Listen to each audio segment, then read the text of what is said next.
From my phone. If you just want to look at my emails, it's on my phone. Okay, I know that. My emails. All right. Did you get the All right, card? we're gonna rock and roll. Okay. So we're gonna go through, and to be clear, logistic regression is not gonna be on midterm, or this is not anything that's gonna impact or you'll need to worry about your for next week. Just wanted to go through, kind of close out our regression stuff with a little bit different model here. Okay. So for the models that we've been working up to this point, what we're looking at is analyses of one or more continuous outcomes. Okay, like our dependent variable in all of these models have been some variable that's continuous, or more likely something that we treat as continuous, right? Actually getting a true continuous variable is kind of tricky, given levels of measurement stuff, but generally things where we can kind of treat that outcome as continuous. And this is generally fine, because most of the things we think about in psychology are just exist along a continuum. Like we have a little bit, we can have a whole lot of it, maybe some point in the middle there's something that happens and we tip over into one category or another. But for the most part, this is fine. But there are going to be situations, and depending on what type of what area you work with, where we're interested in looking at outcomes that don't really fit into this standard regression model. Okay. Models that we've reviewed up to date, right, also have a whole lot of assumptions regarding distributions, interrelations between variables. Like the screening, if you're going to do a strong, like empirically based screening of your data before, like that's 3/4 of the work, just kind of going through it and figuring out, what do I got? Have I violated assumptions? What are the consequences of this? How does this impact interpretation?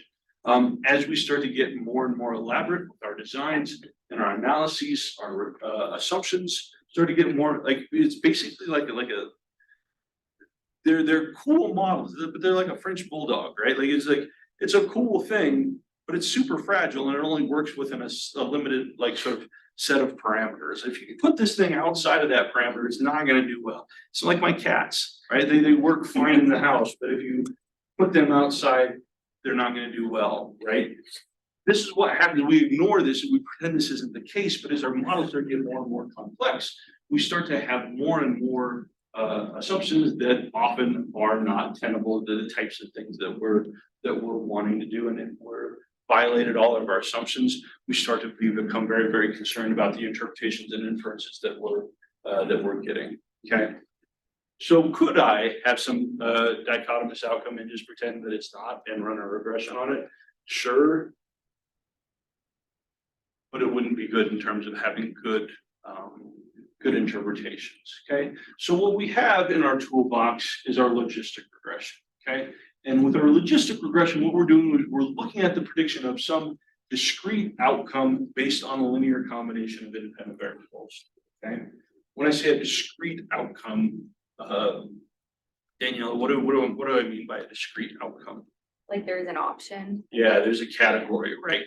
And usually what we're looking at here are things that most of our skills in psychological science end up being ordered categorical, right? There's not an infinite number of points that we can put in. The distance between individual scores aren't all the same, right? But we treat it as continuous, then that's probably fine.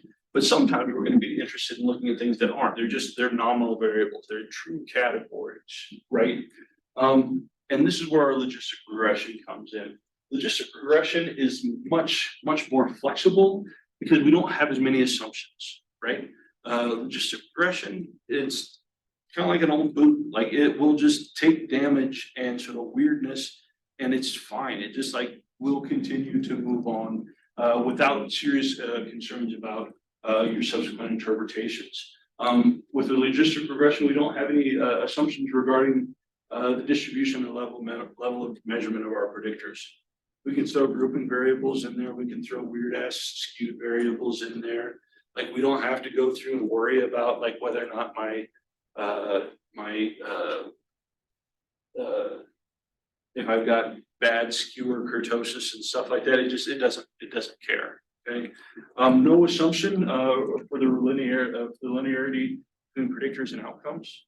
It's fine. You don't have to have not assuming that there's linear association. So all those big scatter matrices that you put together doesn't really matter. Okay. No assumptions regarding the quality of variance, right? Like homoscedasticity, homogeneity of variance, stuff like that. Not an issue with logistic regression. So they're very, very, very robust analyses if you've got something that involves prediction of some sort of discrete outcome. Okay. So in terms of thinking about research questions, where might we apply this, right? The types of things that we can start to ask: can prediction of a categorical outcome exceed chance using a linear combination of variables, right? Basically what we're asking, if we basically take the left side of a regression model where we've got all of our predictors, right, and we put those together in a best linear combination, can we predict some categorical outcome better than chance, right? What's the unique relation of individual predictors with a categorical outcome? Same thing we do in regression. We're just predicting sort of a yes/no decision. Do external variables influence the magnitude and/or direction of relationship between specific entities and the outcome? What are we talking about here? What's that question? What is it, Johnny? Moderation. Yeah, that's just a moderation. We can run moderations and logistic analyses all day long, right? To what extent, and this is kind of cool, to what extent does the model reliably classify individuals, right? I've got a model, I've got a set of predictors, right? Not only does this predict above chance or better than no information, I can start to see like how well do I actually put people into the groups that they're supposed to be doing, right? This used to be like back in the day. Anybody ever done a discriminant function analysis, a DFA? Anybody even heard of one of those? Okay. Basically, it's a worse version of a logistic regression, right? I remember in my grad multivariate stat class, we went through DFA, and it's a pain in the ass. It's kind of like a reverse factor analysis. And so we went through that after we'd gone through logistic regression, and I remember asking my professor, so why would I do this? Is there any situation where I would do this instead of a logistic model? He's like, no, right? It's one of those analyses that sort of, it was a different, it's more of like almost like a qualitative like type of approach to separating things out. But you don't see them anymore, that much anymore, because they're not as good as this in terms of having sort of clear-cut decisions with stuff. So this ability to classify is kind of a cool feature of our logistic models. Okay. So what we're going to do is do a quick review here, thinking about odds and probabilities. Okay. Very, very, very important. You've got this under control. So here's some data I got from PSYC. Okay. I don't know where they got it, but they donated it from right here. So we've got rates execution based on race, just a 2x2 table. So these are trials where they've gone through and taken a look at was the defendant was black, was the defendant white, and was this person given death penalty or not, right? So we've got just our 2x2 with our marginal totals here on the side, right? So if I'm talking about a probability, okay, probability is just calculated as the number of outcomes, target outcomes that I'm interested in over the total number of possible outcomes, right? We all know how to calculate probabilities. We go through, take a probability, calculate it, multiply it by 100, we've got a percentage, right? All familiar with probabilities. Probabilities are nice, they make sense, they're bounded by 0 and 1. 0 means that it never happens, 1 means it always happens. And if we go down through here, we can say the probability of execution for this sample is 0.08. Okay, so here, if we went through and we take 125 and we divide it, or we take 66 divided by 125, we get 0.08. So overall for this set, about 8% of defendants receive the death penalty here. Okay, but if we go down and so maybe we want to know, well, what's the probability of execution for a black defendant? Well, it's 0.12, right? So if we take 33 divided by 284, we get 0.82, right? So we've got here, we're saying we've got a discrepancy in the probability, at least based on these data, the probability of death sentence looks like our black defendants are occurring at a higher rate than sort of the sample overall, right? And so these are just probabilities. We're comfortable with probabilities. Probabilities are even true and probabilities for all time. What we've got though is an odds ratio. We can go through and take this, and these are different things, okay? And odds, so we've got odds and we've got odds ratios. And odds is just the occurrence of A over the non-occurrence of A, the occurrence of some outcome over the non-occurrence of some outcome. And if we take two odds and divide them by one another, now we have an odds ratio, okay? So an odds ratio is going to be here defined as the occurrence of A divided by the non-occurrence of A over the occurrence of B divided by the non-occurrence of B. Now, the nice thing about odds, probabilities are bounded by 0 and 1. That's the end, right? Odds, they can exceed 1. Range of odds, 0 to infinity, right? Odds are continuous. Odds can go indefinitely, right? And if we go through and we calculate the odds of execution for a black defendant, we get a value of 0.13. How did we get 0.13 for the odds of execution for black defendants? What numbers did we calculate there?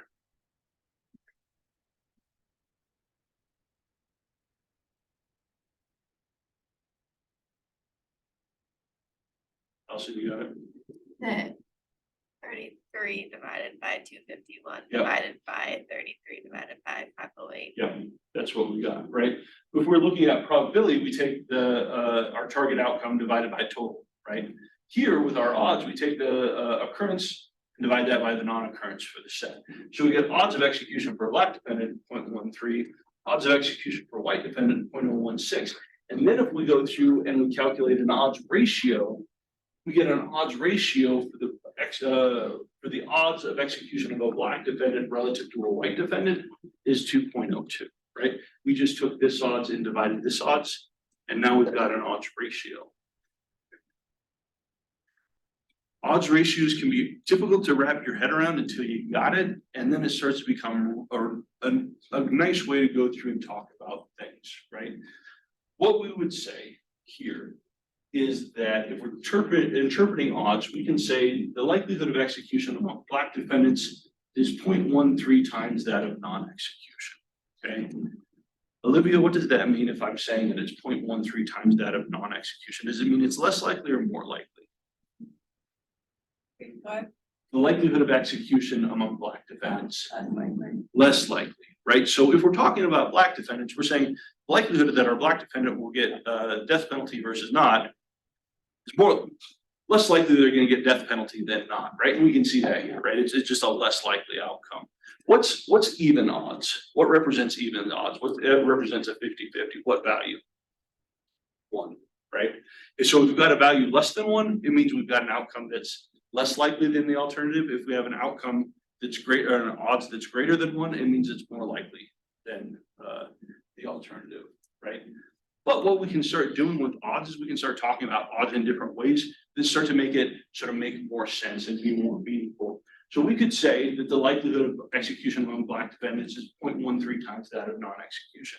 If I understand what odds mean, I'm like, okay, that's less likely to receive death penalty than, say, life in prison. Okay, by 0.13 times. It's kind of a weird way to say things, but I'm just understanding that it's less likely. But if I wanted to say it in a way that's going to make more sense to my dad, right? I could say execution is 87% less likely than non-execution for black for black defendants, right? Again, never when we're talking about odds and say or probability. Okay, we're talking about likelihoods here, which is a little bit different thing. But all I have to do is take 1 minus 0.13, I get 0.87. What this is saying, if 0.13 times doesn't make a lot of sense to me, I can say the likelihood of execution is 87% less likely than non-execution for black defendants. So I can start playing around with this in ways that start to make this maybe make a little bit more sense. Okay, or I can flip this on my head. I can flip it around, right? I can say that the likelihood of non-execution for black defendants is 7.6 times that of execution. We decided, well, I want non-execution to be my target, right? So I take this divided by this, I get 7.6. And now I'm talking about things the other way. So the nice thing about odds is they can be, if I understand how to interpret odds and what's going on, I can be flexible and start moving this around and say, working with this in ways that's going to be most relevant and sort of understandable by my audience. People, and so here we're not talking about odds ratios, we're just talking about our odds. People comfortable with odds here? Now, what we can now do though is start comparing odds for different groups. What we could also do with this is we could say that the likelihood of execution for a Black defendant is approximately, in these data, is approximately twice that observed for white defendants, right? For white defendants. If I look at my odds ratio, if I take the odds of execution for my Black defendant, which is less likely than life in prison, but it's a lot bigger than what I'm seeing for my white defendants. If I take this divided by this, I get 2.02, which is telling me that the likelihood of execution for a Black defendant is about 2 times that what we would expect for our white defendants. Okay, we will see where that came from. And then I can play around with this too. I can alternatively say the odds of execution are approximately 100% greater for Black versus white defendants, right? How did I get 100%? If it was 1, that's 50%, it's like even, so since 2 is like that. Exactly. 1 is even Steven, like odds of execution for Black defendants are equal to odds of white defendants, right? So if it was equal odds, I would get a value of 1 here. But if I take 2.02 minus 1, I get a value of 1.02, which I can then sort of just interpret that as a percentage, right? And so now all of a sudden, this starts to become a much more meaningful way to communicate like, hey, the odds of something happening for this group are 100%. Or twice as likely for another group, or it's 100%, the odds are 100% more, 100% greater than another group. It starts to sort of communicate magnitude of effects in kind of a cool way. Yeah, Johnny. You got 100% by 2.02 minus 1? Yeah. Okay. Gives me 1.02, which is, I could say 102% greater if I want to be specific. So people seeing how we're going through and playing around with these odds and odd ratios in a way to communicate sort of stuff to people. Yeah. So I just want to make sure I'm understanding the like 100% thing. So had it been like 5.02, not 2.02, we would still just take like -1. So we'd say like 400% greater. Okay. Exactly. Okay. Exactly. Thank you. And so anytime we're talking about odds, it's oftentimes easier to talk about like an increase in odds just because that sort of kind of makes a little bit more sense, but we don't have to, right? We could say, we take this odds for now. Someone do this for me. What's 0.06 divided by 0.13? 0.46. 0.46.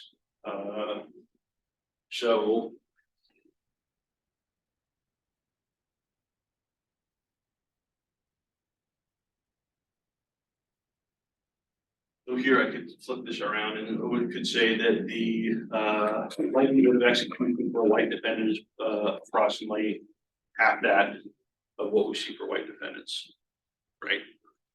So we can just go through and flip these around. Doesn't matter how you want to talk about it. It just, so whatever communicates what you're trying to communicate best is the way you can go with this, okay? The thing to remember is when we're talking about odds, probabilities are out. We're not talking about probabilities. We can talk about odds, we can talk about likelihoods, but we don't talk about probabilities. If you work with these models or sort of probabilities, odds, they're different things, right? You don't want to conflate those two things. All right. So thinking about going way back to thinking about our how we go through and analyze categorical data. Here we've got a dichotomous variable, and a dichotomous variable, we're looking at whether or not we have an association here. Easy way to go through and look at this would just be a chi-square test. A 2x2 chi-square test of independence looks at the relation or dependence between the observed frequency of 2 nominal variables, right? Basically what we're doing with our chi-square, we're comparing an observed statistic under what we would expect under the null hypothesis, meaning that these 2 variables are completely independent of one another, okay? Now to go through and calculate your chi-square, it's actually pretty easy. Chi-square is a non-parametric statistic back in like the 40s, right? Like people real big jazzed on. Jalen, did you get a lot of non-parametric? Non-parametrics are nice because I can crank these out by hand all day, right? And if I don't have, if it's 1942 and I don't have a computer, this is a nice way to go through and do things, right? And so what we're gonna do to get our my chi-square is I've got my frequency observed minus frequency expected is squared over my frequency expected. Just the sum of these, right?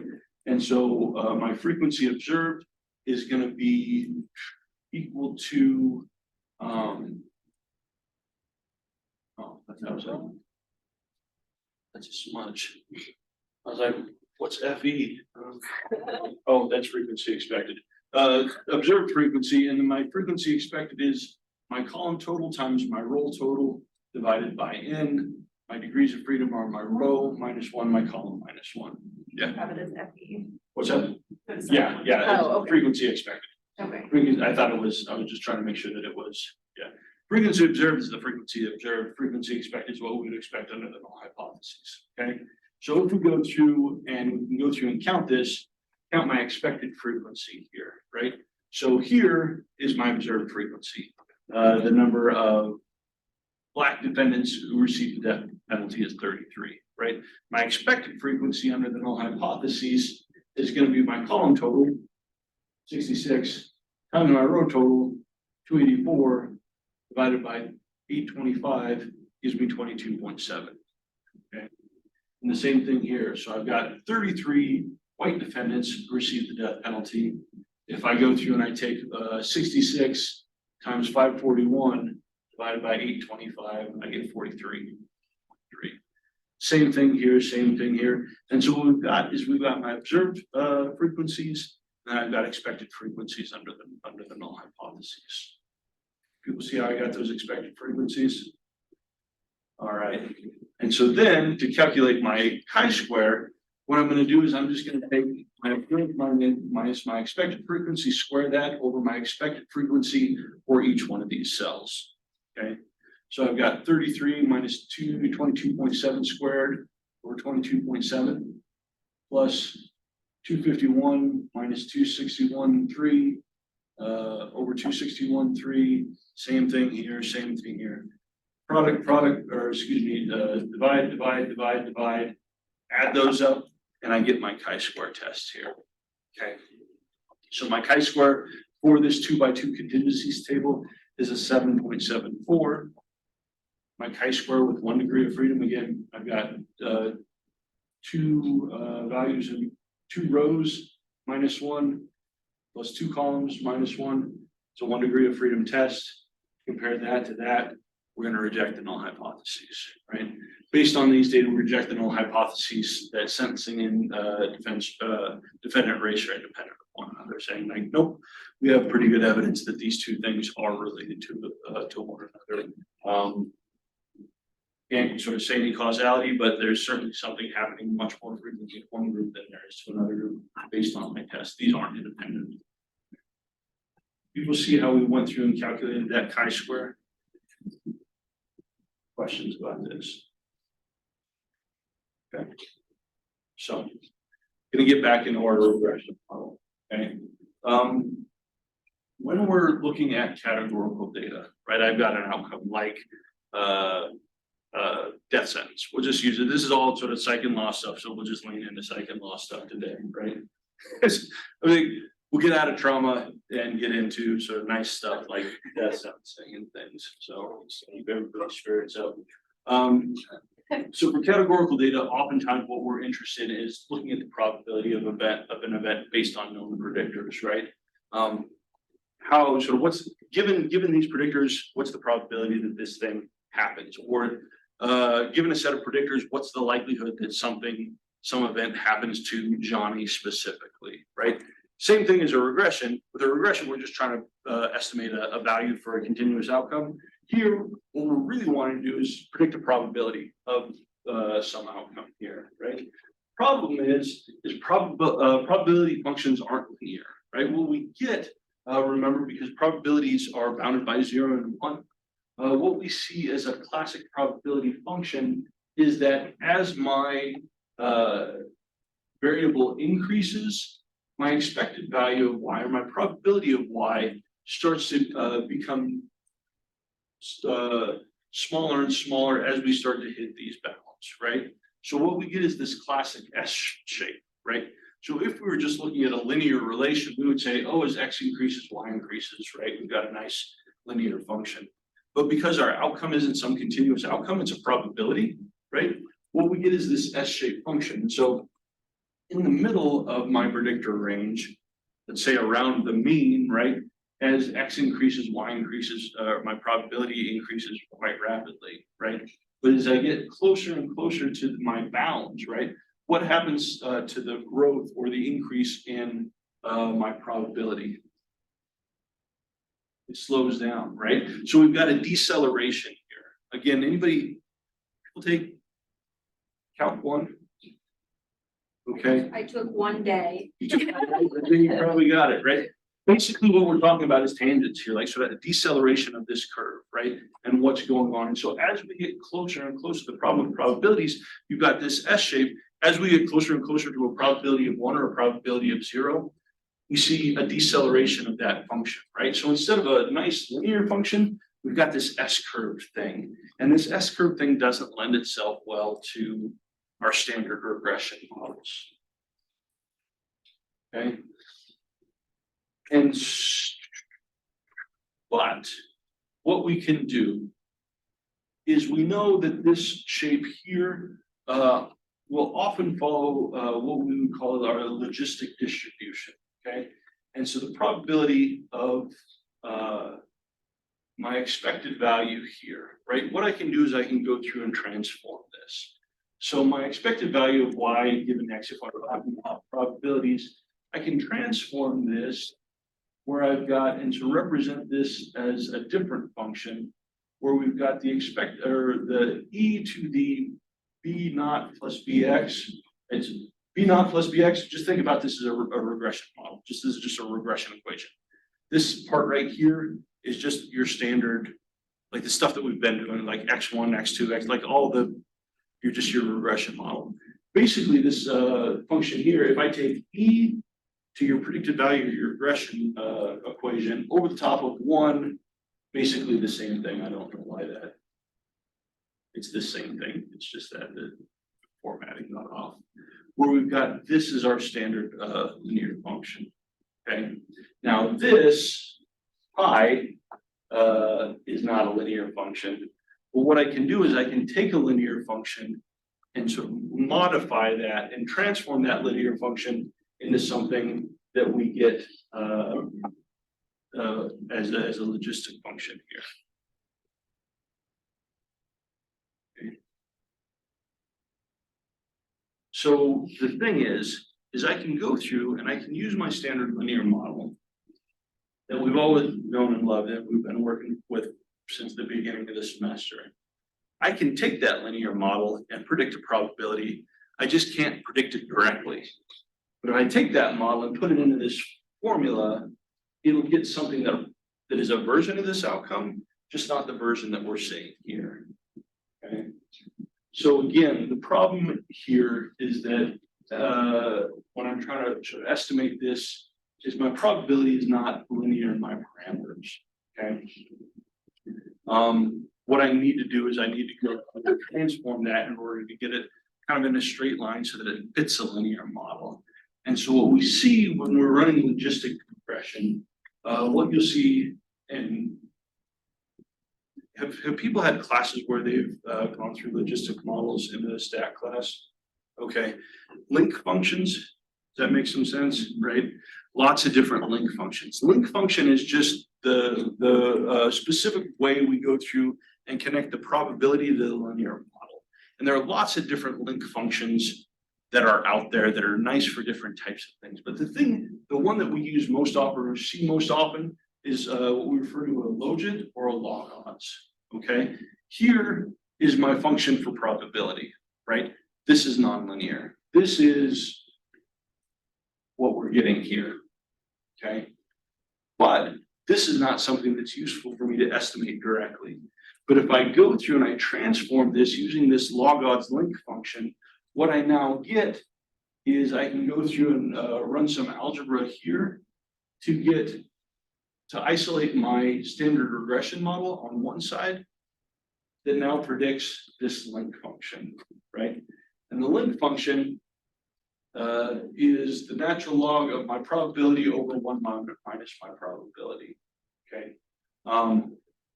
This linear equation now, instead of predicting a probability directly, it's predicting this thing, right? And this thing is my log odds, okay? It's the natural log of the probability of my outcome of being in one group over another over the probability of being in a different group. Yeah. That's like the little pi symbol. Mhm. Why? It's just a notation. It doesn't mean 3.14. Oh, okay, I was Yeah. like, why does she come into this? Yeah, That yeah. makes sense. 3.14 is not, base E comes in, not pi. Pi is just sort of the This notation. little Oh, symbol. good question, good question. Okay. Okay.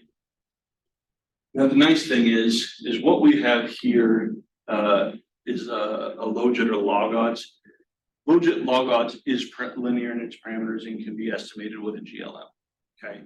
Logit is used to determine the odds of being in a particular category versus another category, given a set of predictors.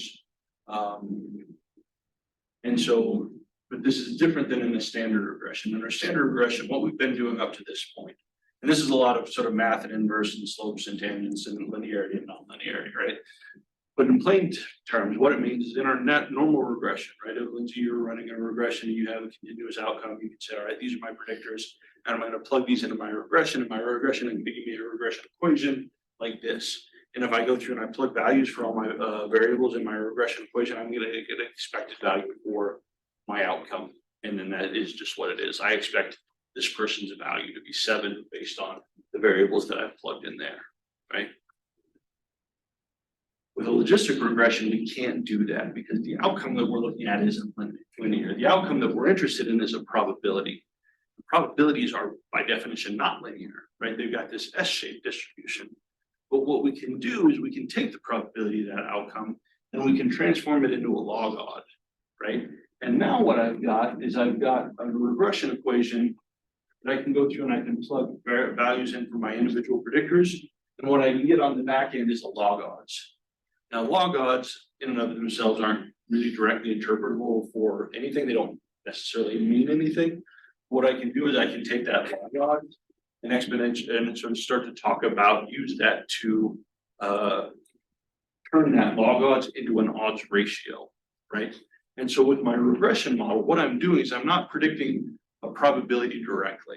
What I'm doing is I'm using my regression equation to predict a log of odds, which I can then transform into an odds ratio to talk about the odds of being in this group versus the odds of being in the reference group.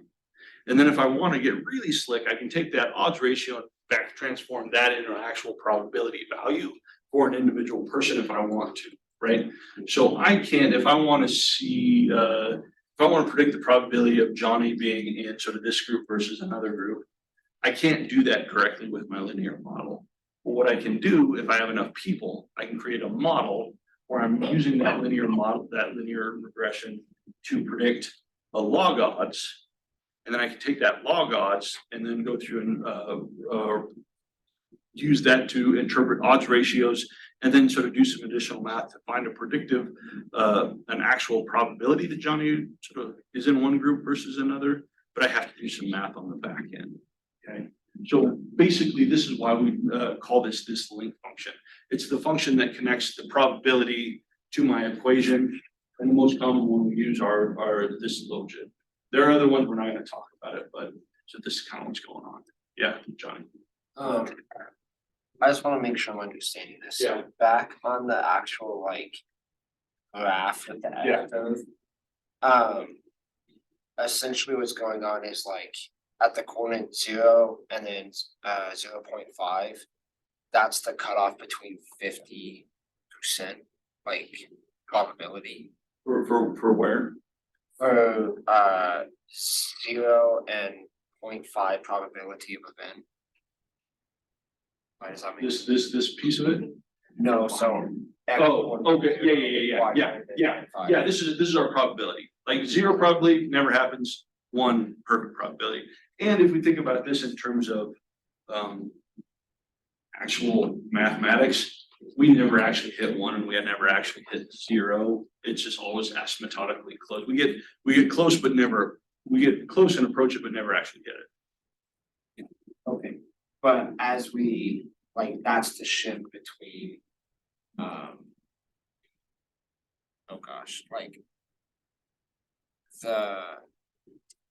That's the shift between 50% probability. Between what? Like 50% probability, or like. Yeah, 50% probability here, right? So the thing to remember here is that this is a probability function. Given a set of predictors, like, so I've got, so let's say 4 predictors, right? Okay. The and I use those 4 predictors and I want to look at how that impacts the probability of you being a yes versus a no, right? What I'll see is that as the best linear combination of these predictors increase, I don't get much increase in probability at first, but then it really starts to pick up. But then as I start to get closer and closer to certainty, it starts to slow down and slow down again, right? Okay. So this is a probability function. And this is the equation for your probability function. Okay. The probability function is base E to your linear model over the top of 1 plus base E to your linear model, right? This is the function that defines this curve, right? But predicting this is like, we can't do that with a linear model because it's not linear, right? Okay. So what we can do though is take that probability function and transform it using a link function. And when we transform that, what happens is we can separate that linear model that we like, we can pull that out, okay? And now what we've got is we've got a linear function that predicts something. It's just not predicting a probability anymore. It's predicting something else, right? So we wanted a probability. We don't get a probability, but we can do some math, isolate that linear model. And now I've got a linear model like we've been using before. It just predicts something that's not the probability I was originally interested in. But what it does give me is something that I can then use to calculate an odds ratio for the odds of something happening, the odds of you being a yes versus the odds of you being a no, right? And now what I can do is I can use that to start, it's still not a probability, it's an odds, but I can talk about odds in a way that's meaningful, that conveys sort of and answers the question that I want. And then if I can take that, I can also take that odds ratio and do some other math. If I want to get a specific estimated probability for you, I can get there. It's just not something I get directly from my model. Okay. Okay. Okay. This is a lot of math to go through and think about, but we'll get into some applied examples here to start to talk about kind of how this stuff works. Okay. So let's do this. Let's go on a break. Let's come back. Yeah, 3:50.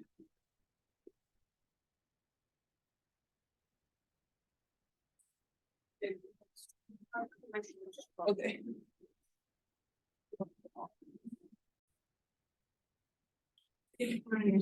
There you go. Yeah, thank you. Okay, so to recap, issue with logistic regression is what we would like to do is be able to use our linear model, same regression model, sort of best linear combination of predictors to go through and predict probability. Problem is probabilities are nonlinear. We can't use a linear model to predict something that's nonlinear. But what we can do is we can take that nonlinear probability function and transform that into something that is linear. So when we're going through and we've got the same linear model that we've always used, the only thing is it's not predicting a probability directly. It's predicting a transform of a probability function that we call our log odds, okay? Which works out okay for the most part. Basically, this thing that we're doing here, anytime you can transform an outcome variable, it's exactly what we're doing, right? We were saying that, like, basically you were saying anytime you transform an outcome variable, you're saying that, hey, this relation is nonlinear. So I'm going to use a nonlinear transform, take not my y variable, but the transformed y, and now I'm predicting my transformed y. You're not predicting the original Y, you're predicting a version, a nonlinear version of it, right? Same thing, that's exactly what's going on here. It's just the transform is a little bit more elaborate and it's very specific to a probability function, okay? So. What? While you figure out that, can you go back a slide? Yeah. You went forward. No, Thank you. times a flat circle, it'll just say different. Did we? What did?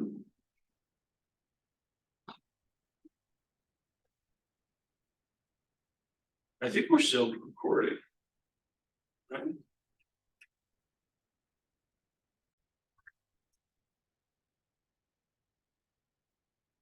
Oh. Okay, well, I'm gonna assume that this is working and I don't know what else we would do here. All right. Cool. All right, did. I'm all you got good this? now. Okay.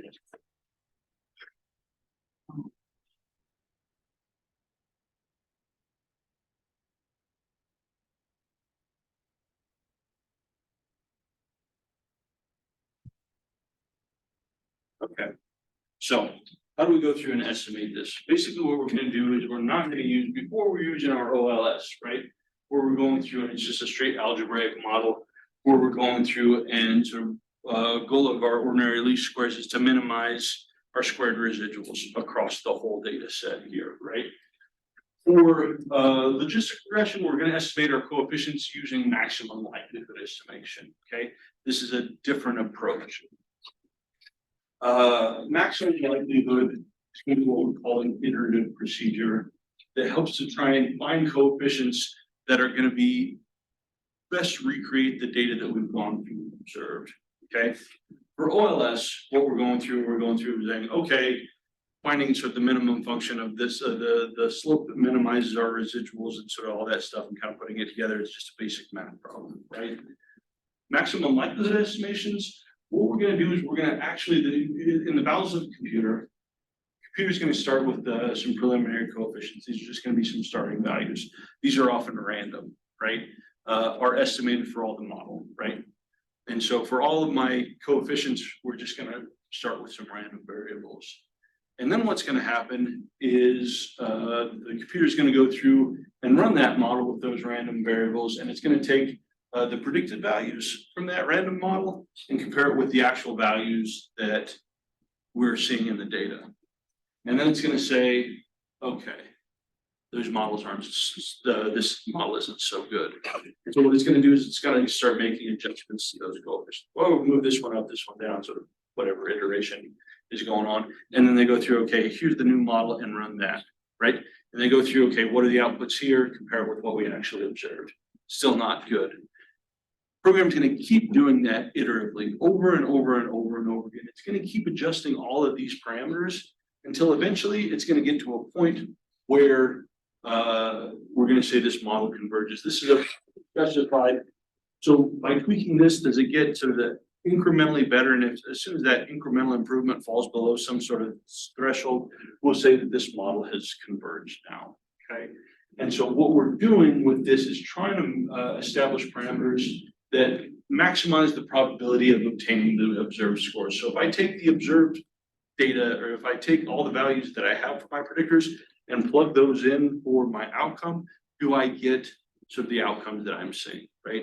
So it's an indirect method, it's an iterative method that's computationally intensive, right? Because what we're doing is we're going to tell the computer or the program, hey, start with some stuff, and then just go and futz with this stuff until it gets close enough, until continuing tweaking doesn't actually make much improvement anymore. Then we're going to say we've converged and this is what we've got going on. Yeah, Johnny. So you said when they set preliminary coefficients, they're often random. Yeah, Where are those coming from? just Are they random starting values. so Yeah. just like out of thin air? So like for your McNair thesis, when we run that when we're running your model in M+, we use a maximum likelihood estimator, and so that's what's going on. It just takes a random starting value, and those random starting values are good because what you want is no matter where you start, you should end up at the same spot. If your starting values impact where you end up, then you've got a bad solution, right? And so you have just random coefficients that it throws in there and then just starts tweaking them until you've got a model that does the best job of recreating the data that you've seen based on sort of trying to sort of minimize stuff all over the place. Okay.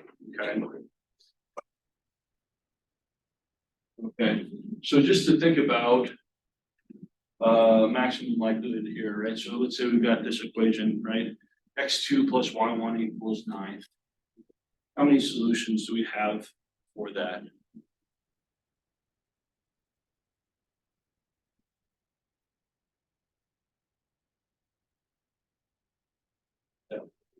Infinity, yeah. There's an infinite number of values that we can plug in for X and Y. So I can't solve for X and Y. I mean, I can, I just can't come up with a unique solution for X and Y, okay? So estimates 1 and 7, 2 and 5, 3 and 3, right? We can go on all day long, right? But if we throw in another equation here, now all of a sudden we can go through and start solving this, right? We can go through, and if we do a little bit of algebra, we get 5x equals 25, right? So then our solve for x is 5, and then y is -1. Does that work? Look at that. It's simple math in my head. You don't be so impressed with what I've got going on, right?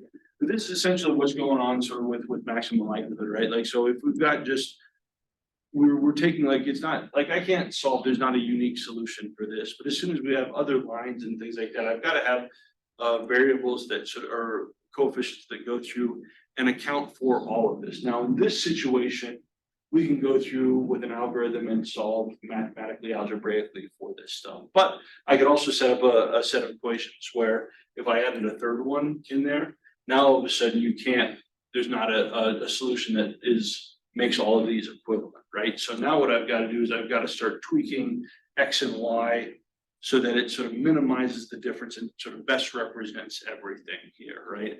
And so that's the problem that we have with our data. And so this is what maximum likelihood is doing, is it's starting with random values for X and Y, and then continually goes through and changes those around until it arrives at a solution that does the best job of recreating the data that we're seeing. It's not going to be perfect, but it's going to be the best bet that we've got. Okay. So, with our binary logistic regression, okay, here we've got a regression where our outcome takes one of two values, 0 or 1, right? It's just a dichotomy. And so what we're trying to do here is develop a model that predicts the odds of falling into some criterion category, some target category relative to our reference group based on the best linear combination of variables, okay? This is highlighted in red because this is critical. Anytime you're working with a logistic model, always, first thing to do, make sure that you know who your reference group is, because all interpretations are going to be based on your reference group. Okay, same thing in this last problem set, gave you feedback and said, people were interpreting effect sizes for some of those dummies, and they say, well, 2.5% of the total variability is uniquely attributable to the benevolent class. Well, not really, because the benevolent class is I can only understand the benevolent class relative to benevolent class isn't a variable, it's just a thing, right? But I can understand benevolent class relative to my reference group, and if the reference group is negative, so what I'm actually getting at is 2.9% of the total variability is uniquely attributable to the discrepancy or sort of differences in the benevolent versus the negative class. Same thing here, because we're going to be working on all of those ratios. Always know who your reference group is, because that's going to determine your interpretations. Know who your reference group is, both for your outcome and also for your predictors, because you're going to have a lot of dichotomous predictors in there too. Always need to know who your reference group is. Okay, so this is, I can't remember, data from someone. Who are my skiers in here? Throw it, like you were quick and then you pulled it down. I realized. No one else. Why all of us just turned. Not very good. I went with Allison last. Okay. Okay, so we got some scheme data, right? So what we've got is, we've got some data looking at falls as a function of trail difficulty and season of skiing. Okay, so difficulty level, we've got 1 to 3, 1 least difficult, 3 most difficult. Okay, and we're treating this as continuous. And then we've also got season, autumn, winter, and spring. Spring here is our reference group, okay? And so what we're trying to do, so here we've got 15 skiers. Did they fall? Did they not? What was the difficulty level of the trail? And were they skiing early skiing, sort of winter, sort of right there at the end, or spring, sort of sloppy, slushy skiing? This being our reference group, okay? Now, the estimated model, the model that we're actually estimating with our logistic regression is we're regressing our log odds, right? This is the natural log of the probability of falling over 1 minus the probability of falling, right? But this doesn't mean a whole lot conceptually to us. This is just some function, right? But this some function is linear in its parameters and ranges from negative infinity to infinity, which is really nice, right? And so here we've got our actual model, and this should look very similar to, or very familiar, because this is just a regression model. Like this is just a linear combination of predictors, same thing that we've been doing all the time up to this. So we've got our intercept, we've got our slope for difficulty level, and then we've got a slope for our dummy season 1 and our dummy season 2, right? We're saying this is autumn versus spring, this is winter versus spring. Okay? So this is the same model that we've all been working with up to this point. Nothing new here. The only thing that we're doing here is we're predicting a log odds instead of a probability. But we can't directly predict probability because probability isn't linear. I can't use a linear thing to predict a nonlinear thing. So what I've done is I've taken that nonlinear thing and made it linear with a trend. And that's my link function, that's my log odds. But if I wanted to go through and I wanted to actually calculate an actual probability that Johnny is going to fall or that Allison is going to fall, what I would do is I would take base E and then plug in whatever this comes out to. Once I plug in my variables over 1 plus base E into my outcome here, right? If I run this transform, then I will get a probability value. I just can't do that directly. I first have to generate my model, predict that log odds, and then can work backwards to get this. Okay. Let's see what we've got going on with this. Okay. So one of the things that we get that we don't use a ton in regression and social sciences, but Johnny, I know that you talked about this and ran into this in some of your stat classes, talking about model fit, talking about log likelihoods and things along those lines. These are used pretty extensively in other areas of science. We don't see them a whole lot. It starts to become really relevant when in our work when we get into our logistic models. The model fit for our regression is going to be given as what we call a log likelihood. Okay, log likelihood, just LL. And here's what the equation for that is looking at. It's just the sum of our y for an individual times the natural log of our predicted y plus 1 minus y times the natural log of 1 of the predicted y, all kind of clustered together. Okay. And if we go through and if we apply this to our ski data, okay, what we get here is did someone fall or did they not? Okay. Now here is based on our model, our expected probability for whether or not this person fell or not. Okay. Here's 1 minus the probability this person fell based on my model. Here's whether they actually did times the natural log of this. Here's 1 minus this times the natural log of this. And then here is going to be my log likelihood, which is sort of derived from all of this stuff here. Okay. What's going on to estimate model fit is in the bowels of the computer. we go through and we create, we calculate this log likelihood value for every case in the model based on the prediction, and then we all sum it up here at the end. We get a sum of the log likelihood. If we take that log likelihood and multiply it by -2, it puts the distribution of this statistic on a chi-square curve, okay? And what we will see is the lower the -2 log likelihood, the better the fit. So the lower the number of our -2 log likelihood, the better that's saying that our model fit. You can kind of think about this. You can think about this very conceptually, but not literally. It's kind of like an R squared. We'll get like pseudo R squared for this model, so ignore those. But basically it's telling us how good is our model, okay?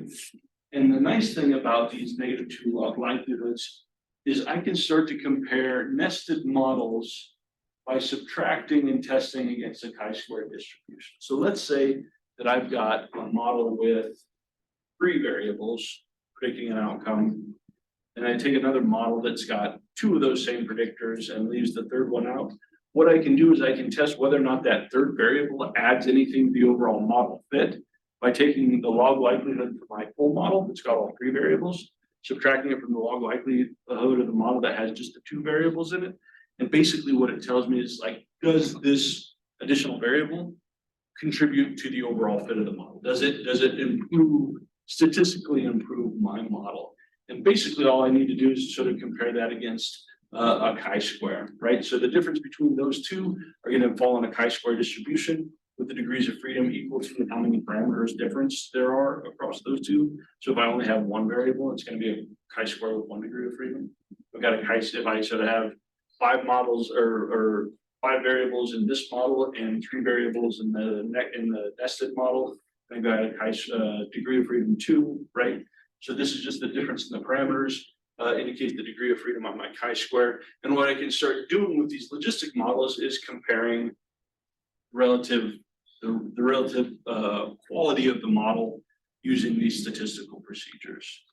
Okay, so you don't need to worry necessarily so much about sort of all of this, right? This is just to kind of to show you how the sausage is being made.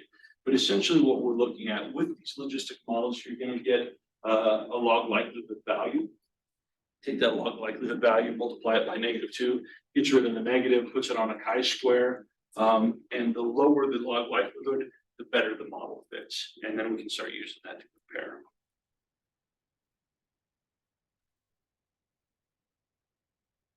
Questions about that? So other thing we can start looking at is the accuracy of our model, okay? Looking at this as a function of our classification. So if I go through and I run this model here, I've got the difference between my fall, number of observed falls, no, yes, predicted falls, or predict falls. I've got 6 falls, 6 no falls, 9 falls in my observed data. I predicted 5 falls, I predicted 10 falls, and predicted 5 non-falls here. So I've just got my 2 by 2 thing. Whether or not my predicted fall is yes or no is basically whether that probability is 0.5 or not. If it exceeds 0.5, we're going to count it as a likely fall. If it's less than 0.5, we classify it as a likely non-fall. Okay, and so what we can do with this is we can start doing some cool different types of things to describe the accuracy of this model. We can talk about the accuracy of the model in terms of sensitivity. Thinking about sensitivity, we're talking about sensitivity. This is going to be the true positives divided by the true positives plus the false negatives. Okay, so here we predicted a fall, got a fall. That's a true positive. False negatives. Here I did fall, but I predicted a non-fall. We've got a 1 right there. Okay. We think about sensitivity. What percentage of true criterion are identified by the test with my sensitivity, right? So of all of the falls that are out there, how many did my test capture? We can also think about things in terms of specificity, okay? This is the ability of my model to correctly identify non-criterion events, okay? Here I've got my true negatives, right? So I said, no fall. I didn't predict fall, it wasn't a fall, so I've got 4. Divide that by my true negative plus my false positives. It didn't have size, this person didn't fall, I predicted they did, that's a false positive, right? My specificity says what percentage of non-criterion events were identified as non-criterion, right? So of all the non-falls, how many did my model correctly identify? And we can also calculate positive predictive value. It's going to be the percentage of classes identified as the criterion by the model that actually were criterion. It's going to be different. This is my true positives divided by my true positive, my false positive, right? This is going to say, of all those cases that I identified as false, how many of them actually were, right? Telling me how confident I can be that my criterion that I've identified is actually criterion case. If I identified someone as false, as someone who fell, how likely was it that they actually did fall? And then the same thing, negative predictive value, percentage of cases identified as non-criterion that actually are non-criterion. Again, how confident are we that non-criterion actually is? If my model says this person didn't fall, what's the probability that this person actually didn't fall? Okay, so these are all looking at, and if we look up here, sensitivity 0.89, saying that of all the falls, my model captured 89% of those. So pretty good, okay? Specificity of all the non-falls, my model captured 67% of those. So I'm doing a little bit better at capturing, my model's doing a little bit better job of capturing criterion events than non-events here, right? My positive predictive value, 0.8, saying of those people who my model identified as people who fell, 80% of those people actually did fall. Of all the people my model said didn't fall, 80% of those people actually didn't fall, right? Didn't fall. So we're like looking at this at different angles and sort of different combinations to try to go through and determine the accuracy of my model based on sort of the actual outputs that it made here. Questions about this? Yeah, Abby. I think I'm just struggling to understand the last two, Yeah. like. Given that the like little like formulas beneath are like the same, like sensitivities, like the same as positive predictive value, I think I'm struggling to understand like what's the difference? Okay, they're close, they're not exactly, Okay. right? So we've got true positives, so the numerator is the same. Sensitivity, we have true positives and false negatives. Okay. We got true positives and false Okay. positives, right? So it flips it. Honestly, the way we think about stuff, positive predictive value and negative predictive value is actually kind of what we actually tend to think about, because it's saying, hey, my test someone with criterion. What's the likelihood that they actually are, right? Or my test says I have a positive diagnosis. What's the likelihood I actually have a positive diagnosis? That's positive predictive value.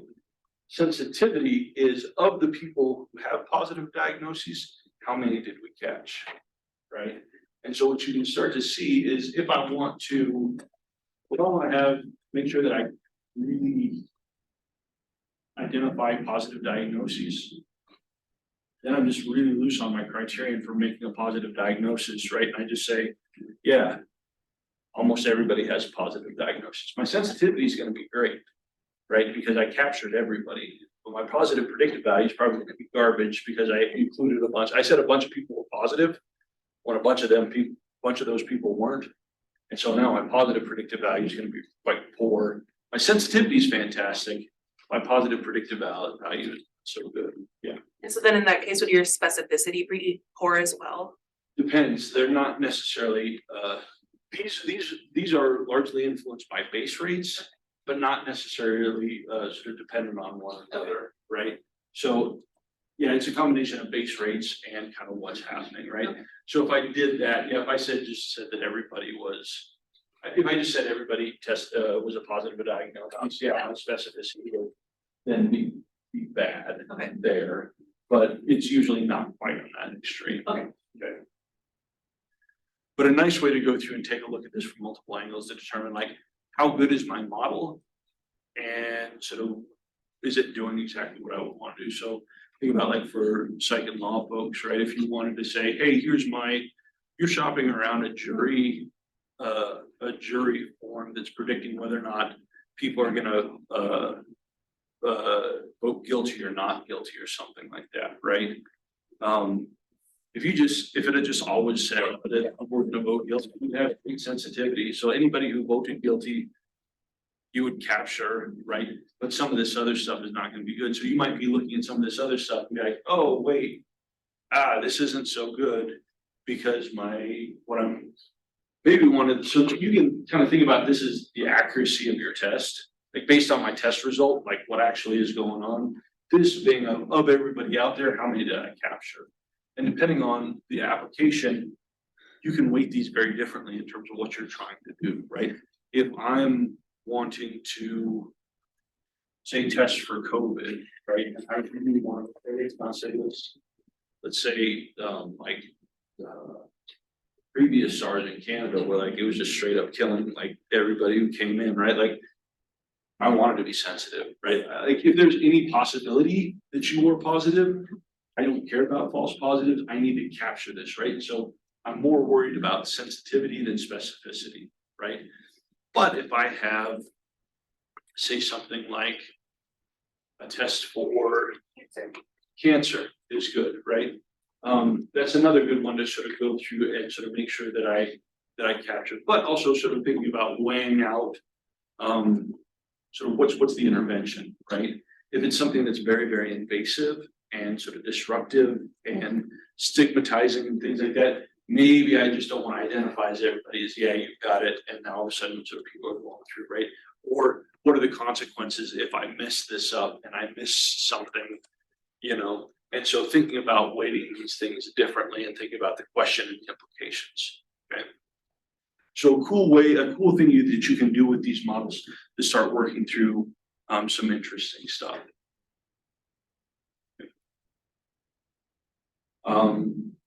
Yeah, so just summary of some of the stuff we've talked about here in terms of interpretation. Do you have this slide? Yeah. Okay, there's a bunch of red text. I'm like, oh no, what's going on here? Is this okay? So yeah, go through, take a look at those. All right, so getting back into tests of our individual predictors. So we've got this model, it's predicting log odds. But what I want to do is probably going to be interested in the relative quality of my individual predictors.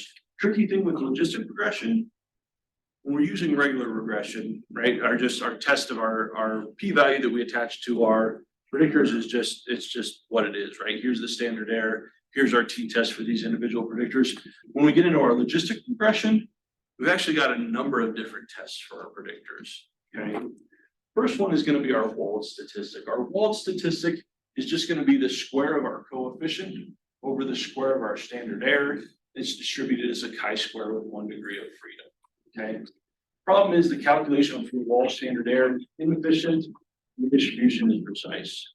So it's the same sort of stuff that we were worried about with Sobel, the same side of stuff that goes on here, right?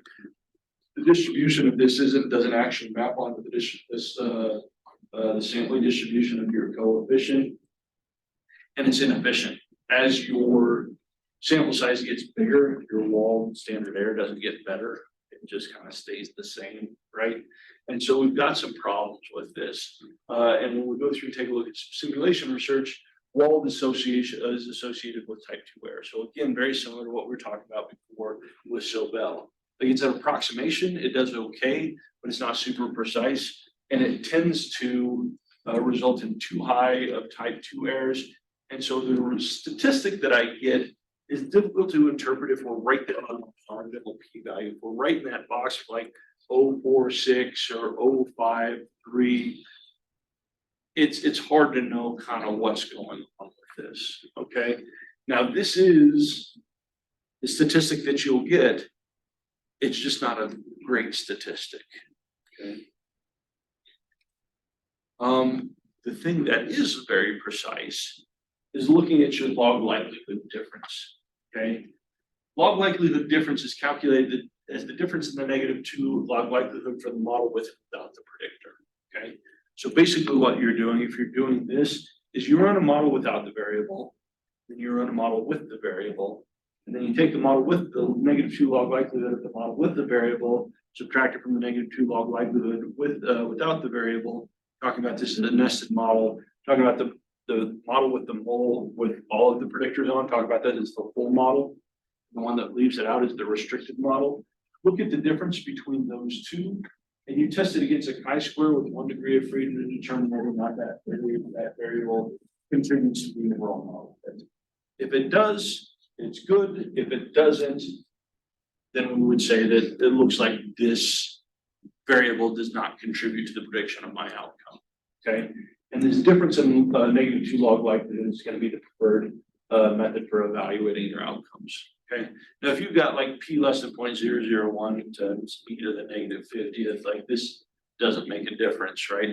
But when we get into kind of like right around that edge, this is the more precise. Now, you could also make the argument that if we're right around the edge, it's probably like we're splitting hairs, it's not that big of a difference. But if we want precise estimates, then this is the way to go. Also have what's known as a Lagrange multiplier, okay? This is an alternative estimate of model change that sort of looks at what's the model doing with and without the predictor in there. Lagrange is fine, it's better than the Wald, but it's not as good as -2 log likelihood, the log likelihood difference. And so it's just kind of one of those in-betweeners there. But you'll see it in your output, right? This is what SPSS gives you. There's some stuff in here, depending on which package you're using, you know, you might have to do this by hand, but if you want precise estimates, this is what's going on. Questions? There are like instances where like Lagrange would be a better one to use. Not Or that I'm just aware of never- off the top. Just avoid it as long as we have the option to use it. I don't know. Well, what you'll see is this is, like if you're using, has anybody done any work, confirmatory factor analysis work, CFA stuff? What you'll run into with those types of things, we get like modification indices. Those are run as Lagrange multipliers. And so you'll see these pop up in different areas, right? And that's what's happening with stuff.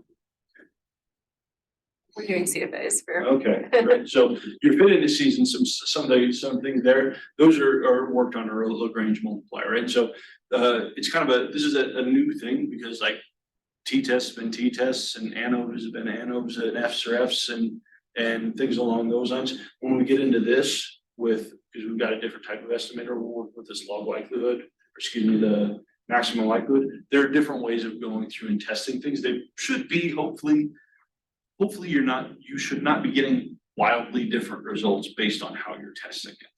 Okay. But sort of levels of precision and sort of statistical precision and stuff like that is going to be a little bit different. Okay. All right. So this is the important stuff. What's all important? This is in terms of knowing what you're actually getting out of your model. Okay. Remember that our equation, our linear equation that we're estimating is not predicting probability, but it's predicting log odds. Okay. And so our coefficients in our model represent the natural log of the odds ratio. Okay. But what we can do, and so with this, it doesn't change how we interpret our coefficient. So if I have, you just have to know what we're interpreting. So if I have a coefficient of 3, right, in my model for this predictor, it would say for every unit increase in X, I would expect a 3-unit increase in the natural logs of the odd ratio of this group over naught versus this group over naught.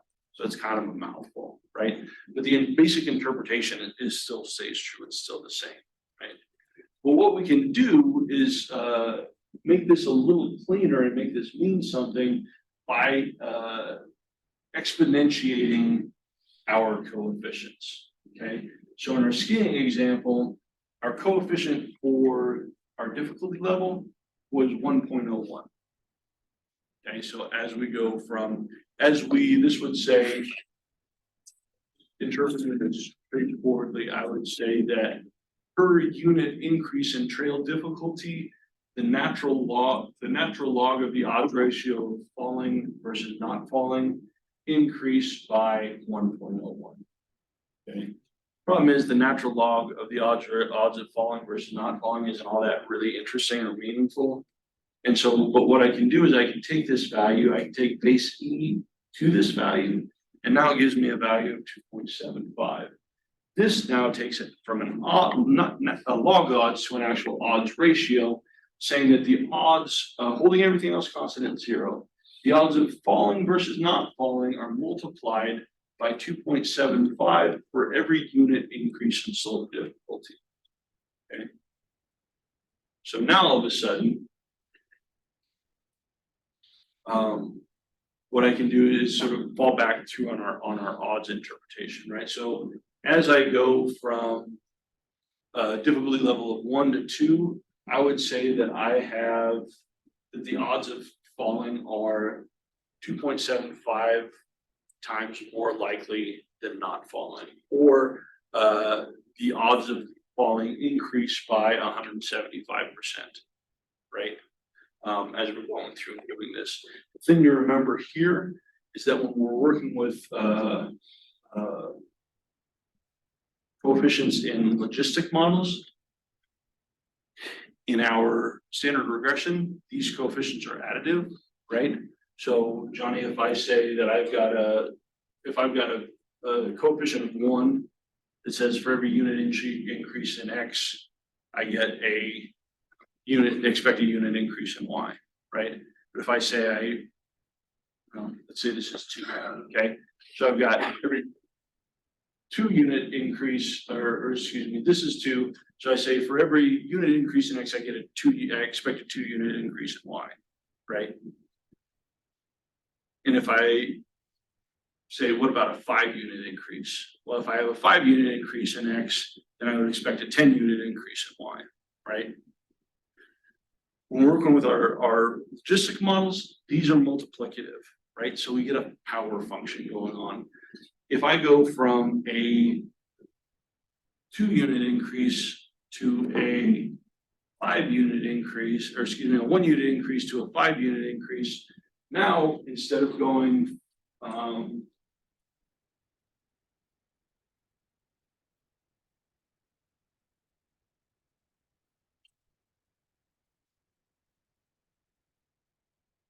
a regression, right? I've got B 1 equals 2.0, right? So for every 2 unit, for every unit increase in my outcome, I get a 2 unit increase in Y. For every 5 units, I get a 10 unit increase in Y, and so forth, right? My logistic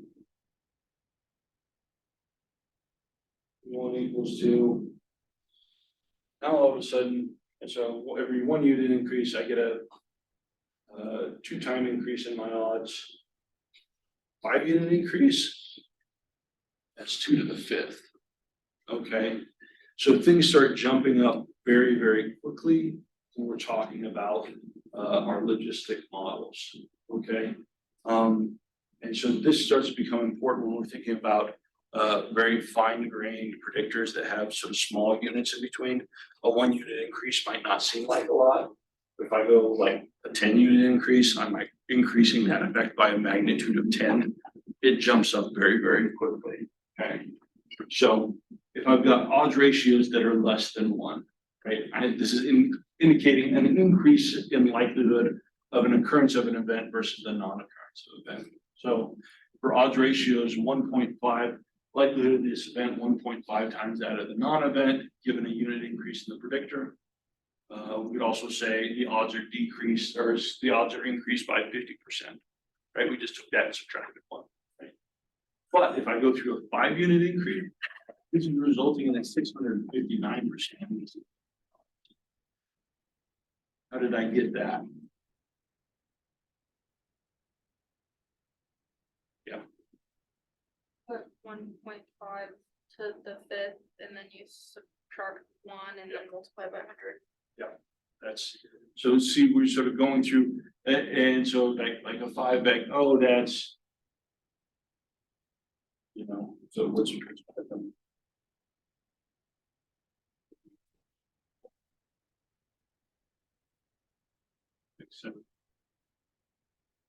I'm trying to multiply, I'm tired, I've been talking a lot. Trying to multiply 1.5 times, 1.5 times 5 in my head. Oh. 7.5, there we go. 7.5, like I impressed you with all my math before and then it fell apart, we're a half an hour left, I'm done with it, right? Okay, so, what we're seeing here is exponential increase with stuff. Okay. Same thing here, odds ratio less than 1, this is indicating a decrease in my odds. So I can say for odds ratio 0.80, the likelihood is 0.8 times that of a non-event given an increase in my predictor. So we're saying 0.8 times, seems like a weird way to say it, but it's just indicating that it's reducing, right? We could also take this, take 1 and subtract that, and we could say that alternatively the odds are decreased by 20%, right? Same thing, 5-unit increase results in a 67.2% decrease in the odds, right?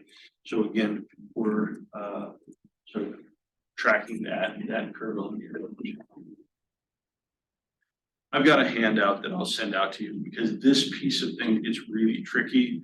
As you're doing this, you want to be very, very, very certain and confident in your interpretation of these log odds and things along those lines. I'll get this out to you sort of after we sort of finish the exam because you don't need to worry about it right now. But I'll get this out to you if I forget to, remind me because it's helpful in trying to summarize this stuff. All right. Effect size for logistic regression. There's a number of different sizes you can use. You see some pseudo R-squared statistics, which seems like a nice thing. You're like, oh, R-squared, I know what R-squared is. I'll just interpret this. Don't, it's not the same thing as an R-squared. You can't interpret it the same way. These are out there, but like most recommendations say, don't even worry about them. They're not terribly useful, okay? Know that they're out there, but know that you can ignore them because there's problems with these, okay?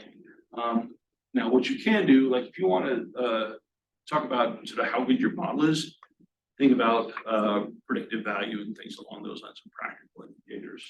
For individual predictors, nice thing about an odds ratio is odds ratio by itself is just kind of an effect size, right? If I say, hey, Danielle, I've got an odds ratio of 5, right? You're like, oh, wow, right? So the odds of this happening are 5 times greater than not happening. That seems like quite a bit. If there's a 400% increase in odds, given a unit increase in this, that seems pretty intense, right? So odds in and of themselves can be used as effects. You can also use odds to transform these into a mean, right? If I just want to have something that falls into metrics that we kind of know. Now, if I take a log, and it's easy to do, I take the natural log of the odds ratio and divide it by 1.81, and that, or the math works, that gives me something that's close to a D, right? And so then I can look at that D and say, hey, is this D large? Is it not large relative to other things, right? I can't interpret it like we have interpreted D before as standard deviation unit difference, but it at least puts things on a common metric. It's kind of like in meta-analyses when they take a bunch of different effects and turn them into R's. They're not really correlations, but it kind of gives me a common metric. You can also take that D and convert back that into an eta squared. I want to talk about eta squared things. So we can go back through, just know that we can make these conversions, but these are more from comparative reasons, not for the literal interpretation of these coefficients. Yeah. Where does that 1.81? I do not know. It comes from Tabachik and Fidel. After that, I have not explored that further. So, yeah. Going back to the previous slide, when the odds ratio is less than 1, how did you get that 67.2%? Okay. If we take geometric calculator. Yes. 0.80 and take that to the 5th power. Oh, okay, Got it? my bad, yeah. Okay, yeah. The thing here is just thinking about remembering, and this is a very different thing than our standard regression models. These are multiplicative, so with each increase, unit increase in my predictor, I get huge jumps. It's not a linear function, it's a nonlinear function for this. Which starts to become important if I'm thinking about like, oh, is this a meaningful effect or not a meaningful effect, right? If I'm on a 0 to 100 scale where one unit isn't really something that's all that consequential. And so the log or the odds ratio for that looks really tiny. It's 1.03 or something like that. You're like, oh, this isn't a big deal. But I'm like, well, it's a 0 to 100 scale and a 1 unit increase is pretty trivial. What would be a reasonable increase? Oh, an actual 15-point increase on this scale is actually a standard deviation. What happens if I take 1.03 to the 15th power? We're starting to shoot up pretty fast. So, all right. So, last slide here. Assumptions of our logistic regression. One, we need to make sure that we have an adequately specified model. Okay. That means variables that are in there are in there, those that aren't in there. And when we're going through and screening, our model, we don't have formal assumptions about our variables and how they relate to one another and distributions and things like that. We're still going to go through and take a look at it though, because our models tend to be more powerful under conditions of multivariate normality. Okay, so we don't need our data to behave appropriately or nice, but it's better if it does because it gives us more powerful models. So we still want to go through and take a look. Okay. Need to make sure that our outcome is not perfectly determined by any variable or set of variables. Sometimes if we have small values, particularly with categorical predictors, if I have a certain combination of predictors, I'll perfectly predict my outcome. If that happens, my model will crash and fail. Okay. We'll see your model fail to converge, or you'll have weird, massive standard error estimates or weird sort of coefficients and things like that. If you're seeing really strange, out of bounds stuff that doesn't make any sense, you need to probably go out and make sure that there's not some combination of variables that perfectly predicts my so what category I fall in. You need to think about sufficient representation in all cells. My expected frequencies should all be greater than 1, with less than 20% of cells having expected frequency less than 5. Okay. What we're going to do here is we're going to look at contingency tables, looking at your categorical predictors by your outcome. Again, what you find with this, you'll have sparsely populated cells. If you start having weird imbalances, right, where for this group, no one in my X group actually had a positive outcome, they're all negative. Now all of a sudden I'm sort of having problems with stuff. Okay. The linear relation between my I need to have a linear relation between my continuous predictors and my logit. Okay. What this means is because our outcome is, our probability is non-linear, right? So our model is not predicting probability directly. What we're doing is we're predicting our logit or our log odds. But the assumption is that the relation between my model and my predictors and my logit are linear, because that's the whole idea. That's what makes all this work. If it's not, then we've got some problems. What we can do is we can look at this with an interaction between my predictors and the natural log of their predictors. Okay, this is actually a pretty easy thing to do, and SPSS for some reason in the log menu or the logistic menu will calculate your interactions for you automatically. I'm not sure why it won't in your regression. It just won't do it. Who knows? I don't know. I complained about them not providing confidence bounds for about like 9 years, and eventually they did it. So I can only assume that IBM sort of monitors my YouTube feed for suggestion, but maybe that'll happen. But this is actually a pretty easy thing to do. Okay, we don't want to have outliers multilinearity, right? We get problems. We don't have any formal assumption of my distribution, but if I got values that are way out of bounds, that can still cause problems. And we can't have everything that's redundant, sort of multi-collinearity going on. And then independent responses, same type of thing, like, Allison's scores shouldn't be related to Haley's scores, shouldn't be related to Gabe's scores or anybody else. So we have independent observations. If we don't have that, we inflate our type 1 error. All right, questions with this?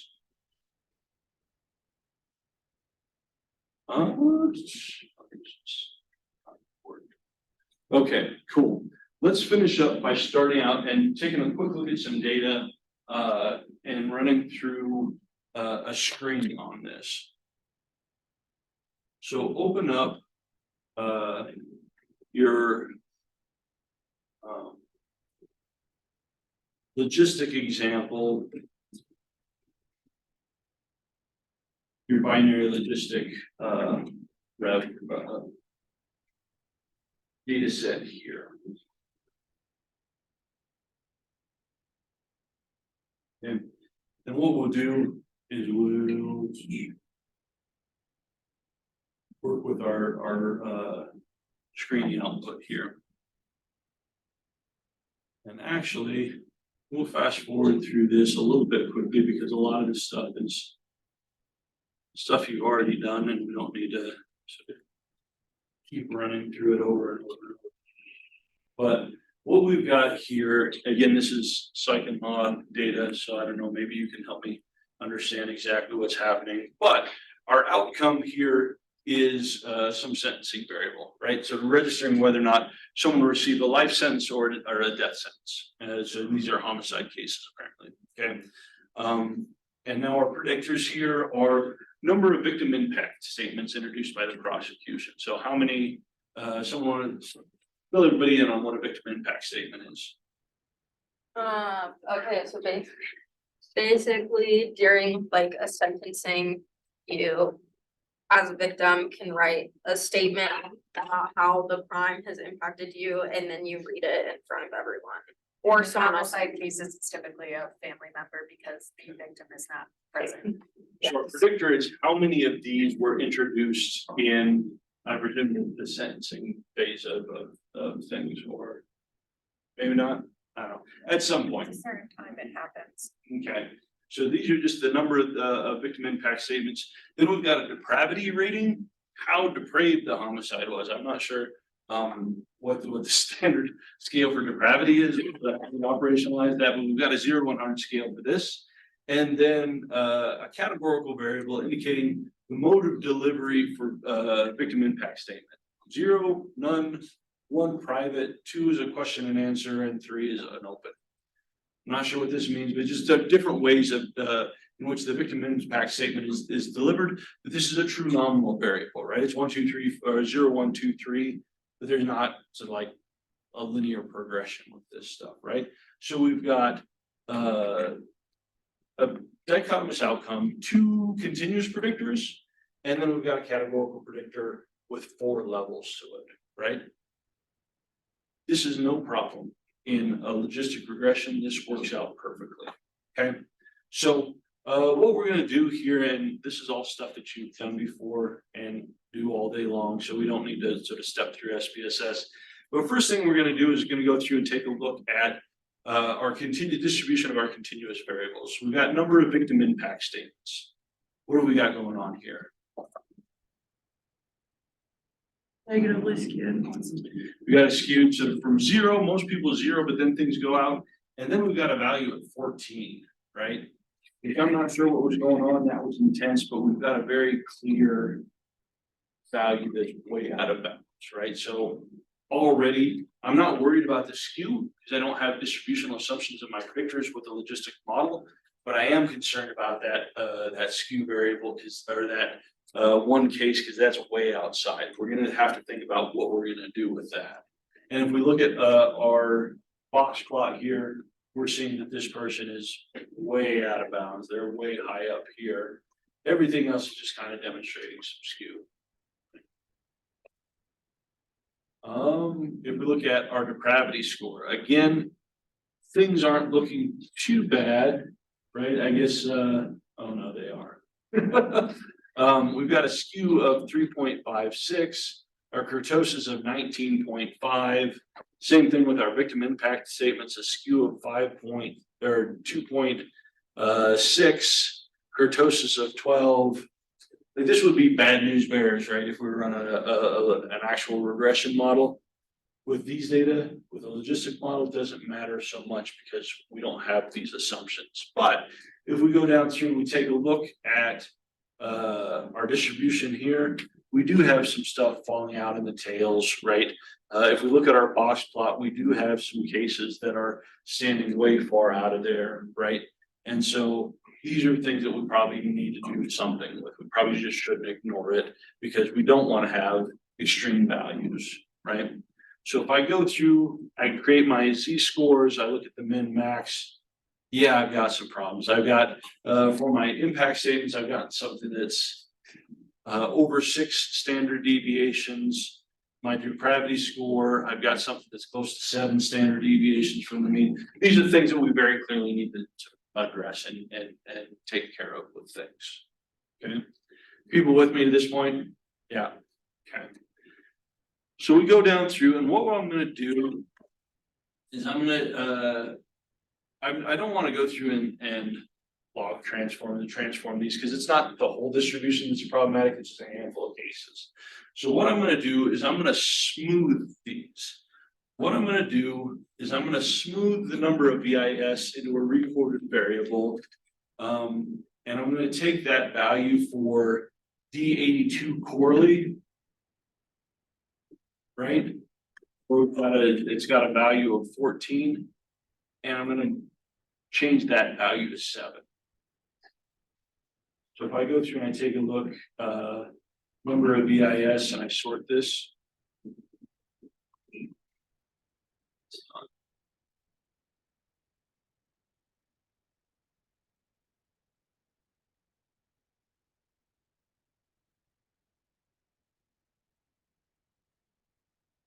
I go through, take a look, I've got 5, 5, 6, 6, 5, 6, 14, right?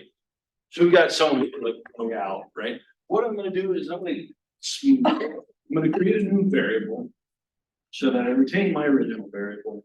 Create a new variable called BISR or something like that. And what I'm gonna do is I'm gonna change that to 7, right? What I'm just gonna do is just bring it in. It's still the highest, it's still the highest count in the thing, but I'm just bringing it in to go through and sort of pull that in. Yeah. Why 7? It's one unit higher than to the next one. I'm just bringing it right up in line. Okay. And this is pretty typical for a smoothing procedure. I'm going to set that new value to 1 higher than the next one in the distribution, just so it retains its rank order. It's just not so far out, right? And with a sample of 123, I would hope that this one thing doesn't completely throw stuff off. What I would probably think that's actually 14 and not 1 or 4 or something along those lines. But if I identified that as a valid entry, I would go through and change that. Okay. So since that's a true value, like 14 is a true value indicating that's how many number of victim impact statements were introduced, how can you just decrease that by half and it'd be like, okay. Yeah, it's a good question, right? Statistically, we do it all the time, right? And this is something that happens. So that the idea would be that what we want to do is, and the question is if this was your data, what I would maybe do is go through and say, because I don't know, this isn't my area. Is 14 impact statements a real thing? Like, is that something that ever happens? It very clearly did in this case, but is that a case that I really want to? Who knows what happens? Maybe it's a weird court and a weird judge and they're like, no, I really want to come in and like, let this, give them 30. And just because I really want to pile it on. Well, in actual fact, that's not something that really happens. And so maybe that's not a case that actually is even one that I would want to have in just because it's a weird case. So maybe then I just get rid of it, right? But maybe it is. Maybe they're like, yeah, they just let them go through and just run through and just talk about it. So if I leave it in there, the problem is at 14, the problem is it screwed up my whole data. And now I've got a solution that doesn't generalize to anything. So my compromise, I want to keep it in, but I don't want to change the whole distribution of everything. And now I've introduced a whole big interval. And so what I'm going to do is I'm going to go through it and smooth it and set it just 1 higher. So it still gets to be the highest one. It's just not hanging out there 6 standard deviations from the mean. But if you were to do that, you would for sure want to report that and say like, for these cases, this is what we did and we smoothed these data to be 1 unit higher than the rest. And then if your reviewers didn't like it, they can talk with you about it, right? But it feels weird because I'm just changing a value, but it's sort of one of those things that is statistically supported. And particularly with this many cases. Now, if I've got 20 cases, now all of a sudden I'm sort of in a different spot, right? But again, one of those things, thinking about how I'm gonna handle this. But I would rather go through, in this case, smooth and bring that in because I don't care about the distribution overall. I just don't want that one case. 6 standard deviations from the same thing, going through, and I'm gonna smooth depravity in a new variable. I'm gonna have depravity R, and here I'm gonna smooth value for this person to equal a value of 60. So if I look at depravity score, same thing. Go down through, take a look. I've got a value of 49, and then I've got 73 here. Again, it's sitting way outside. What I'm gonna do here is just reset that to, well, I guess I did that to 60. Why did you do that? It's arbitrary, right? So I you could guess- just like pick and choose and be like, this sounds good. Yeah, I mean, honestly, you could with this, I could pull it in to be. I could pull it in to be 50 if I wanted to, and that would be 1 unit higher. Here, I'm like, okay, well, you know what, let's go through and split the difference to see so if that's sort of brings it in, so it's at least kind of in the vicinity of kind of what's going on. If we go through and take a look at this, we've kind of got this tail and then this is out there, right? So I know it seems weird, right? But sort of like one of these things we can go through smoothing, like the actual value you set probably shouldn't matter a whole lot, right? Here, just trying to demonstrate like what we can do is we can just say here we're at 70 something. I'm gonna split the difference to bring it in so that it's just not so far out. Because I could bring it into here, but then these ones are all separated. So I'm just kind of creating something that ends up being a little bit of a sort of, I've still got this tail with some gaps in here, but I'm just trying to bring it in a little bit, right? And this is a little bit different. This is a continuous score, not a count variable, right? And so it's just kind of weighing through options. Yeah. Would there ever be a case where you have like more than one outlier and you smooth both of them? Yeah.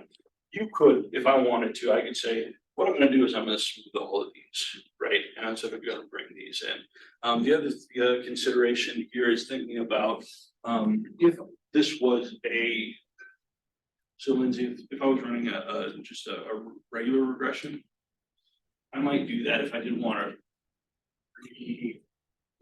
transform this whole thing because I wanted to retain the interpretive value of depravity. I would probably maybe do that if it's only 3 cases out of 125. But maybe pull those in. Because I don't want to lose them because probably like if these are really depraved homicides, I want to make sure that I still have that in there. So I don't want to just lose them and get rid of them because I'm losing actually some rare case, but like relevant types of cases that I want. And so I'm just maybe gonna bring this in a little bit. Yeah. How is that? So like if we have, let's say like this scenario and we were to bring it to like 55 or 70, like you want. I'll let you know because I don't want to have to try and track down individual sort of approaches that people take. I'll let you know, but yeah, like sort of this starts to be thinking about like what makes the most sense given the question, given the data, what are my objectives, what are my aims and things along those lines, right? So I mean, at the end of the day, you're just changing values, right? So what value you change it to, you just have to be able to say, well, this was my defense, this was my rationale. And then we can have discussions about whether or not that's a good rationale or not, right? Here, changing it from 70 something to 60 brings it in a little bit, right? It's not as much as sort of bringing it all the way in, but maybe I could easily just say, yep, my rule is 1 unit higher than everything with the next highest value, and then I bring it into 50, which would be fine too. So how's that any different than like when you get a P value, and let's say it's like your standard is alpha 0.05, when you get a P value of like 0.06, and you're like, well, I'm gonna change my standard to P, the alpha level at 0.10. Like, they say not to do that. How is that like any? Well, so, Interesting. I mean, like, with the p-value stuff, I mean, like, again, like, trying not to think about, some of those yes, no decision things regardless, right? So if it's kind of around there, like, yeah, here's sort of what standard criterion is. Now, if I say like, here's the thing, that I don't cross it, then sort of then it is what it is, right? With this, we're just trying to get these data into something that's gonna give us a reasonable approximation of what goes on in the universe, right? And so what we're trying to do is weigh, keeping sort of the characteristics of this case versus having this case screw up my whole model, because now I've got a model that doesn't actually generalize to what's going on, because I've got one person who kind of threw the whole thing off. All right, cool.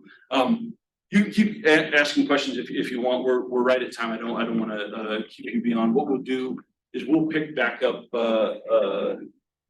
not next week, but the following week with sort of this stuff, and continue to go through and talk about some of these logistic models.